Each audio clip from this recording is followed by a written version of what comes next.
मजा, picture, blockbuster, आग। आज ये लड़की थी, कल आपकी माँ बहन बेटी होगी, तो यही कहोगे कि मजा आ गया।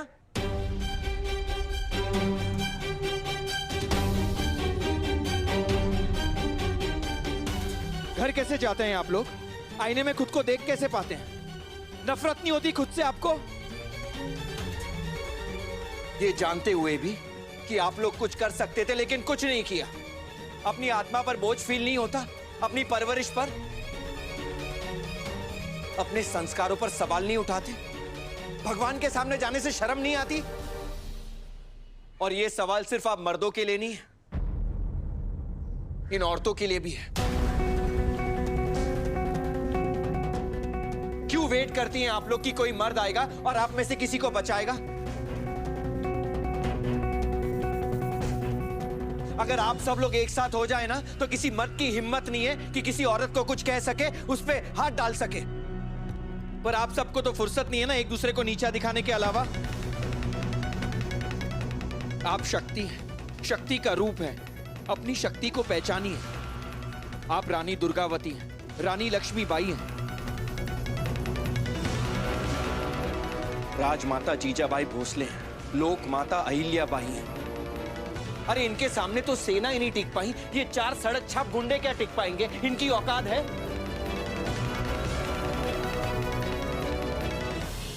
अपने लिए खड़ा होना सीखिए, दूसरी औरतों के लिए खड़ा होना सीखिए। वरना जहां आज ये लड़की थी, कल आप होंगी। आज ये लड़की चिल्ला रही थी, कल आप चिल्ला रही होंगी। आज इसकी हेल्प के लिए कोई नहीं आया, कल आपकी हेल्प के लिए कोई नहीं आएगा। गंदगी खुद साफ नहीं होती, उसे साफ करना पड़ता है, वरना उसमें से बदबू आने लगती है। वो सिर्फ बढ़ती चली जाती है। उसके आसपास रहने वाले लोग बीमार हो जाते हैं। ये देखिए, ये है गंदगी। आप सबको है ना इस गंदगी के साथ रहने की आदत पड़ चुकी है, इसलिए आपकी सोच भी बीमार होती जा रही है और आपके कर्म भी बीमार होते जा रहे हैं।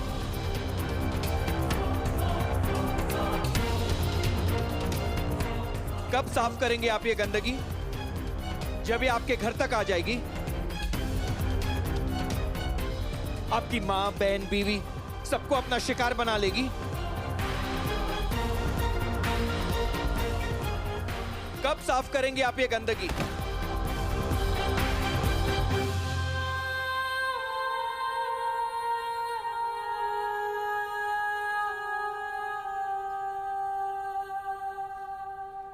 समाज में बुराई इस वजह से नहीं बढ़ रही क्योंकि बुरे लोगों की आवाज ऊंची हो रही है। समाज में बुराई इस वजह से बढ़ रही है क्योंकि अच्छे लोग चुप रहते हैं। समाज में बुराई इस वजह से नहीं बढ़ रही क्योंकि बुरे लोग बुरे कर्म करते हैं। समाज में बुराई इस वजह से बढ़ रही है क्योंकि अच्छे लोग वो बुरे कर्म करने से उन्हें रोकते नहीं हैं। समाज में बुराई इस वजह से नहीं बढ़ रही है क्योंकि बुरे लोगों की हिम्मत बढ़ रही है। समाज में बुराई इस वजह से बढ़ रही है क्योंकि अच्छे लोग सब कुछ नजरअंदाज करके सिर्फ अपने लाइफ में बिजी रहते हैं, अपनी हिम्मत को डर में बदल चुके हैं। आंखें खोलो, देखो, सोचो। अगर अच्छे लोग बुरे लोगों को बुरे काम करने से रोकेंगे नहीं, तो अच्छे लोगों में और बुरे लोगों में फर्क क्या रह जाएगा? जब आप सॉल्यूशन का पार्ट नहीं बनते ना, तो आप प्रॉब्लम का पार्ट बन जाते हैं। हमारे हाथ बंधे हुए नहीं है, हम भी हाथ उठा सकते हैं, हम भी आवाज उठा सकते हैं। आइए इन्हें दिखा देते हैं कि हम भी इनकी हिम्मत तोड़ सकते हैं। आइए इन्हें दिखा देते हैं कि ये बहुत कम है, हम बहुत ज्यादा हैं और इनकी हमारे सामने कोई हैसियत नहीं है।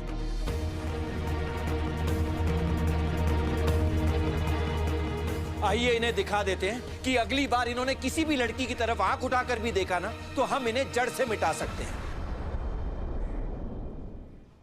वरना पता है क्या होगा? वही शर्मनाक हरकतें बढ़ती जाएंगी जो देश के अलग अलग हिस्सों में हो रही है।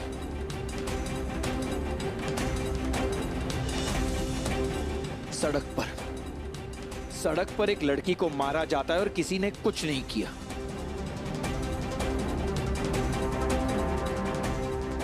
दो औरतों के कपड़े उतारे जाते हैं, और उसी हालत में उनका जुलूस निकाला जाता है और किसी ने कुछ नहीं किया।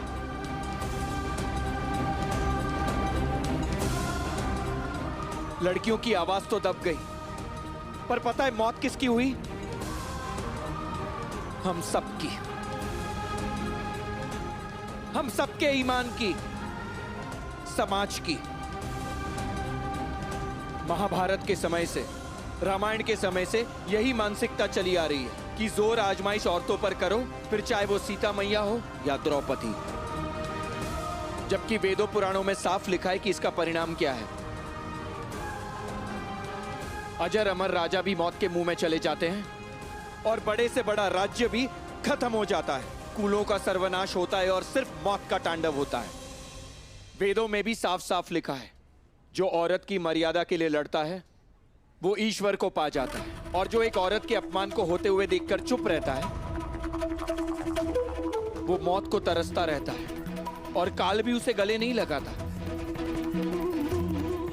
एक भगवान राम की गोद में आखिरी सांस लेता है तो दूसरा बाणों की शैया पर अपनी जान छोड़ देता है।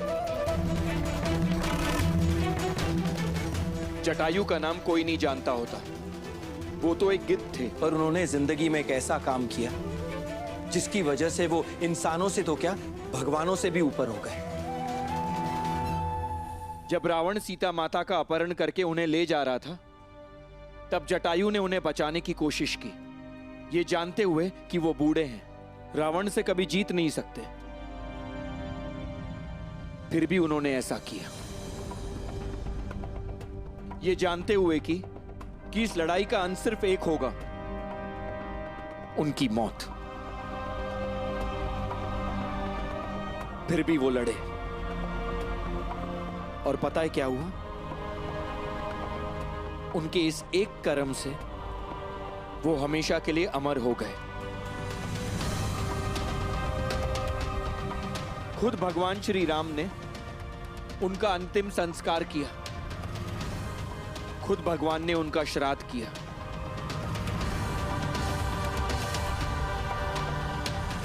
और दूसरी तरफ भीष्म पितामह थे, महापराक्रमी, न्याय के प्रतीक, बलिदान के प्रतीक, गंगा पुत्र। वो लोगों को कर्म करना सिखाते थे, वचन कैसे निभाते हैं वो सिखाते थे, आदर्श थे। पर उन्होंने एक गलती कर दी। जब द्रौपदी का चीरहरण हो रहा था, ये जानते हुए कि वो उस अधर्म को रोक सकते थे, पर एक वचन में बंधे होने के कारण उन्होंने ऐसा नहीं किया। ये जानते हुए कि वो दुर्योधन को रोक सकते थे, उन्होंने ऐसा नहीं किया। उनकी एक आवाज दुशासन के हाथ रोक सकती थी, मगर वो चुप रहे। पर आप लोग क्यों चुप बैठे? आप लोग तो किसी वचन में नहीं बंधे हैं ना? पता है भीष्म पितामह प्राण त्यागने से पहले 58 दिनों तक वो बाणों की शैया पर लेटे रहे। जटायु बस एक बार मरे, पर भीष्म पितामह रोज रोज मरते रहे।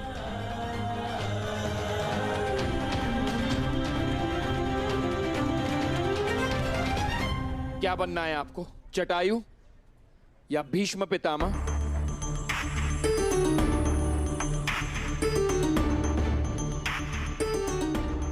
अरे एक बार आवाज उठाकर तो देखिए, क्या पता आपकी आवाज सुनकर 4 लोग नहीं 10 लोग आपकी आवाज से जुड़ जाएंगे।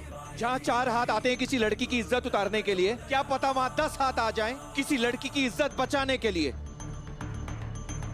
एक बार आवाज तो उठाओ, क्या पता किसी की जिंदगी खत्म होने से बच जाए, समाज खत्म होने से बच जाए, इंसानियत खत्म होने से बच जाए, हमारी बहू बेटियां खत्म होने से बच जाए। एक बार आवाज तो उठाकर देखो, क्या पता हमें भी भगवान की गोद में सर रखने का मौका मिल जाए। आवाज उठाकर तो देखो,